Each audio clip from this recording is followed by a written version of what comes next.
J'ai suivi cette formation afin de mieux comprendre les énergies renouvelables d'un point de vue à la fois économique et d'un point de vue aussi à la fois physique. Les énergies renouvelables sont un élément essentiel des économies de demain. Donc il s'agit de comprendre comment elles sont produites, consommées, transmises et également stockées. Et ensuite ici on est au centre de l'école polytechnique. Donc on est dans un haut lieu de la recherche scientifique internationale. Donc on a accès à la recherche la plus récente, des scientifiques qui sont très disponibles. Et enfin, on a accès également à des laboratoires de renommée internationale.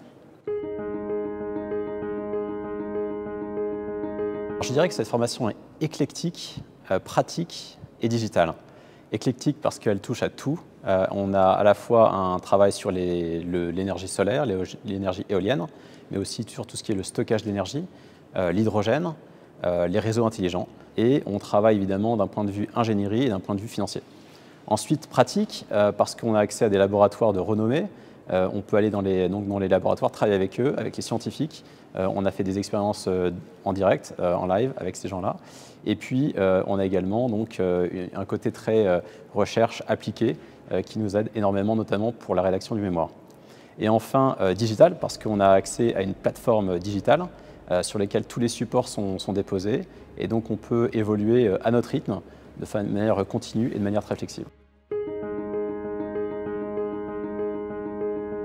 Alors d'un point de vue personnel, ça m'a beaucoup apporté parce qu'on comprend mieux les limites et aussi l'absence de limites des énergies renouvelables. On comprend enfin comment les énergies renouvelables se développent et peuvent s'insérer dans nos économies.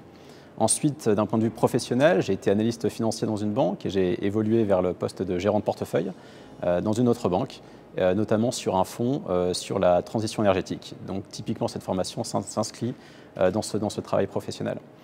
Donc je dirais que l'environnement est le principal bénéficiaire, puisqu'on travaille tous pour l'environnement, pour enfin lutter contre le changement climatique.